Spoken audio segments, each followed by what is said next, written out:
तो guys, uncanny Avengers के पिछले एपिसोड में आपने देखा कि रॉग और सनफायर एपोकलिप्स ट्विंस की शिप के अंदर घुस जाते हैं। इरिल और इमिन वांडा के सामने एक ऑफर रखते हैं ताकि वो सारे म्यूटेंट्स को एक नए वर्ल्ड में ले जा सके, और वांडा इस ऑफर को मान लेती है। लेकिन छुपकर वांडा वंडरमैन को ये बताती है कि वो म्यूटेंट्स को यहाँ पे लाकर एपोकलिप्स ट्विंस को हराना चाहती है। हालांकि रॉग और सनफायर को इसके बारे में कुछ नहीं पता। उनका खुद का ही एक प्लान है, स्कारलेट विच को मारकर एपोकलिप्स ट्विंस को रोकना। साल 3806 टाइम स्टॉर्म यहाँ पे आ चुका है और इस टाइम के कुछ हीरोज इसे रोकने की कोशिश करते हैं, लेकिन कोई फायदा नहीं होता। तब एक हीरो बोलता है कि हमें दूसरी गैलेक्सी में चले जाना चाहिए, जिसपे लॉर्ड स्ट्राइफी बोलता है कि भागने का कोई फायदा नहीं होने वाला, इससे बचकर कहीं नहीं जाया जा सकता। तभी उनके सामने कैंग आता है और बोलता है कि बात कहीं नहीं की नहीं है, बल्कि कब की है।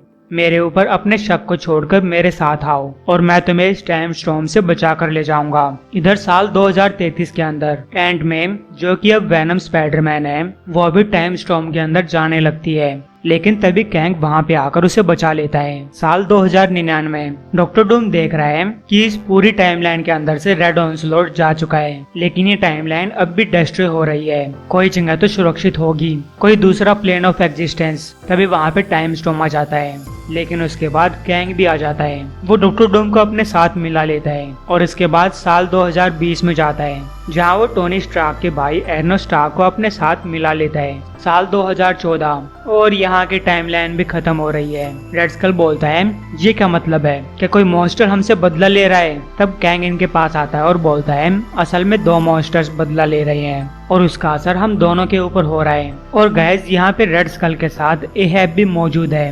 रेड स्कल पूछता है कि तुम ये कौन सा गेम खेल रहे हो? कैंग बोलता है कि तुम उसकी चिंता मत करो, मैं यहाँ अपने सर्वेंट एहैब के लिए आया हूँ, और जहाँ तक मैं तुमको जानता हूँ, तुम्हें एक टीम में रहना पसंद नहीं है। और फिर साल 2043 के अंदर से कैंग मजिस्ट्रेट ब्रैडॉक को लेकर आता है, और साल 2055 के अंदर से वो डेथलॉक अबोमिनेशन को लेकर आता है। प्रेजेंट का टाइम, अकाबा नेबुला। रॉक और सनफायर इस शिप के अंदर वांडा को ढूंढ रहे हैं। रॉक पूछती है, शीरो, क्या तुम जानते हो ना कि हम क्या करने वाले हैं? शीरो बोलता है कि हम स्कारलेट विच को मारने वाले हैं ताकि वो म्यूटेंट्स को नुकसान ना पहुंचा सके। लेकिन क्या तुम्हें लगता है कि लोगन भी यही चाहता था? वो अब तक की हुई अपनी हत्याओं के ऊपर शर्मिंदा था। और फिर रॉक को लोगन की प्रॉमिस याद आ जाती है, जहाँ पे लोगन कह रहा था कि मुझसे प्रॉमिस करो कि कोई नहीं मारा जाएगा, हम इन सबसे निपटने का दूसरा रास्ता ढूंढ लेंगे। और रॉक बोलती है, यकीन करो शीरो, लोगन ने मुझे अच्छी तरीके से बताया है कि वो क्या चाहता है। इधर एपोकलिप्स ट्विंस वांडा और वंडरमैन के साथ मौजूद है। ट्विंस बोलते हैं कि यहाँ पे जो तुम करने वाली हो, इससे तुम्हारे अंदर की शर्मिंदगी चली जाएगी। वांडा बोलती है, चलो इसे शुरू करते हैं, ये स्पेल बहुत मुश्किल है और मैं यहाँ पे अकेले रहना चाहती हूँ। वंडरमैन बोलता है, और 1 घंटे के अंदर स्पेल शुरू हो जाएगी। स्कारलेट विच ट्विन से बोलती है, तो तुम समझ रहे हो ना, अगर मुझे थोड़ा सा भी डिस्टर्ब किया जाता है तो वंडरमैन की पावर गुम हो जाएगी। वंडरमैन के पास सिर्फ इतनी पावर है कि वो एक ही बार स्पेल को कास्ट कर सकता है। ट्विंस बोलते हैं कि कोई तुमको डिस्टर्ब नहीं करेगा, आज तुम अपने बच्चों को इस अनंत लड़ाई से बचाओगी, हमारे लोगों की किस्मत तुम्हारे हाथों में है। और फिर ट्विंस के जाने के बाद वंडरमैन बोलता है, जब म्यूटेंट आर्मी यहाँ पे आएगी तब इनका थोपड़ा देखने लायक होगा।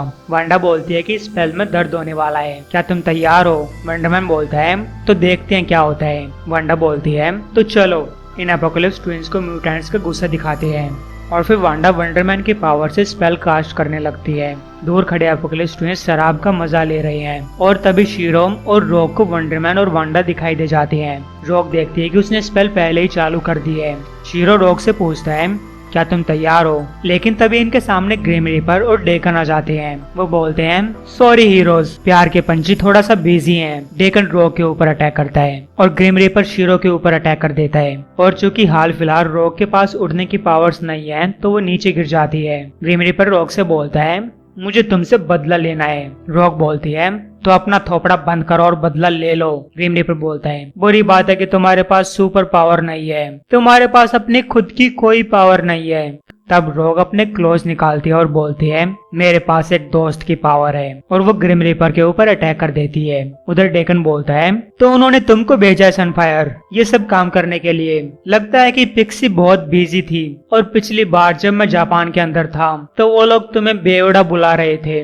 तुम पूरे देश के सामने फेल हो गए, तुम एक मजाक हो। तभी वहाँ पे लोगन आता है और बोलता है तुम एक और मजाक सुनना चाहते हो, मैं साइड से अच्छी तरीके से चीरता हूँ। और फिर लोगन डेकन के ऊपर अटैक कर देता है और शीरो से बोलता है कि मैं अपने बेटे से निपटूंगा, तुम जाकर वांडा को ढूंढो और उसको रोको। लेकिन लोगन देखता है कि वांडा ने स्पेल चालू कर दी है। लोगन बोलता है जाओ वंडरमैन को वांडा से दूर लेकर जाओ, और हाँ कोई नहीं मरना चाहिए। रॉक ग्रिम रिपर से बोलती है पिछली बार मैंने तुमको मारा था वो तो एक एक्सीडेंट था, लेकिन अब एक एक्सीडेंट नहीं होने वाला। और फिर रॉक ग्रिम रिपर को उठा के फेंक देती है। इधर वंडरमैन वांडा से पूछता है और कितना टाइम लगेगा। तभी शीरो वंडरमैन को दूर ले जाता है। वांडा को फील होता है कि वंडरमैन उससे दूर जा चुका है और हम देखते हैं कि रॉक छिपकर उसके पास जा रही है। तभी लोगन की नजर रॉक के ऊपर पड़ती है और वो रॉक को रोकने ही वाला होता है, लेकिन फिर डेकन लोगन को रोक लेता है। लोगन बोलता है ओ गॉड नहीं। रॉक वांडा की तरफ बढ़ रही है। डेकन बोलता है ओ नो पापा वो क्या करने वाली है। लोगन चिल्लाता है रॉक रुक जाओ। लेकिन अब तक रॉक वांडा के पास पहुंच चुकी है। वो याद करती है कि इन शब्द की शुरुआत वांडा के साथ हुई थी जब वांडा ने म्यूटेंट्स की पावर छीन ली थी, और इन सब का अंत वांडा के साथ होगा। और गाइस रॉक वांडा के पेट में अपने क्लोज घुसा देती है। लोगन बोलता है नो नो। डेकन बोलता है कुछ याद आ रहा है, वो ठीक तुम्हारी तरह एक खूंखार हत्यारी है, तुमने उसको सिखाया है। रॉक वांडा को अपने घुटनों में लेते हुए बोलती है मुझे माफ कर देना। वांडा पूछती है कि तुमने ऐसा क्यों किया। रॉक बोलती है तुम बहुत खतरनाक हो, तुम जिंदा रहने के लिए बहुत खतरनाक हो। वांडा पूछती है तो फिर तुम कौन हो। और फिर रॉक वांडा को पहाड़ी से नीचे फेंक देती है। वंडरमैन शीरो से बोलता है हम तुम्हारी साइड में हैं, हम म्यूटेंट्स को यहाँ मदद के लिए बुला रहे हैं। और तभी वंडरमैन वांडा को नीचे गिरते हुए देखता है और वो वांडा की तरफ निकल पड़ता है। इधर रॉक कह रही है उसे रोकने का यही इकलौता रास्ता था। तब ग्रिम रीपर उसके पास आता है और बोलता है तो तुम किसी को इतनी दर्दनाक मौत देकर इस तरीके से बोलती हो। ग्रिम रीपर रॉक की छाती में अपना हथियार घुसा देता है। लोगन चिल्लाता है रॉक। डेकन बोलता है डैडी तो तुम्हें सब कुछ याद आ रहा है और यह सब तुम्हारी वजह से हो रहा है। तभी लोगन को गुस्सा आ जाता है, वो डेकन के ऊपर अटैक कर देता है, उसकी गर्दन में अपने क्लॉज घुसा देता है और रॉक की तरफ भागने लगता है। लोगन कह रहा है ऐसा मत करो प्लीज। ग्रिम रीपर बोलता है प्लीज, और वुल्वरिन ये बात बोल रहा है, दया की भीख मांग रहा है, ये कितना फनी है ना। तभी ग्रिम रीपर अपने हथियार को चालू कर देता है, वो रॉक को भाप बनाकर उड़ा देता है। इधर वंडरमैन वांडा के पास पहुंचता है और बोलता है ओ गॉड ओके सब कुछ ठीक हो जाएगा, हम तुमको यहाँ से बाहर ले जाएंगे। वांडा बोलती है हमें उस स्पेल को पूरा करना होगा, मुझे जाने दो, हम दोनों मिलकर सही करेंगे, हमें उस आर्मी को यहाँ पे लाना होगा इससे पहले कि ट्विंस लोगों को नुकसान पहुँचा दे। वंडरमैन बोलता है ठीक है मेरे पास अब भी इतनी पावर है। वांडा बोलती है झूठे। वंडरमैन बोलता है वांडा मैं तुम्हारे साथ रहने के लिए वापस जिंदा हुआ था और तुम्हारे बिना यहाँ पे मेरे लिए कुछ नहीं है। वो दोनों किस करते हैं। वांडा बोलती है I love you Simon. Simon बोलता है गुड बाय मत बोलो, मेरे ऊपर यकीन करो, ये अंत नहीं है। और फिर वांडा अपने स्पेल कास्ट करती है और इसमें वंडरमैन की इतनी पावर लगती है कि वो पूरी तरीके से खत्म हो जाता है। वंडरमैन की पूरी बॉडी एनर्जी में कन्वर्ट हो जाती है। वांडा अपनी स्पेल पूरी कर चुकी है। वो बोलती है आ जाओ म्यूटेंट्स, क्योंकि अर्थ पे वायलेंस भरा हुआ है, इस शिप के ऊपर आओ ताकि तुम लोग सुरक्षित रह सको, ताकि तुम लोग इन मॉन्स्टर्स को सजा दे सको। अर्थ के सारे म्यूटेंट्स आ जाओ। और फिर वांडा मर जाती है। तो गाइस इस एपिसोड में 3 हीरोज मर चुके हैं और अभी तो बहुत कुछ बाकी है।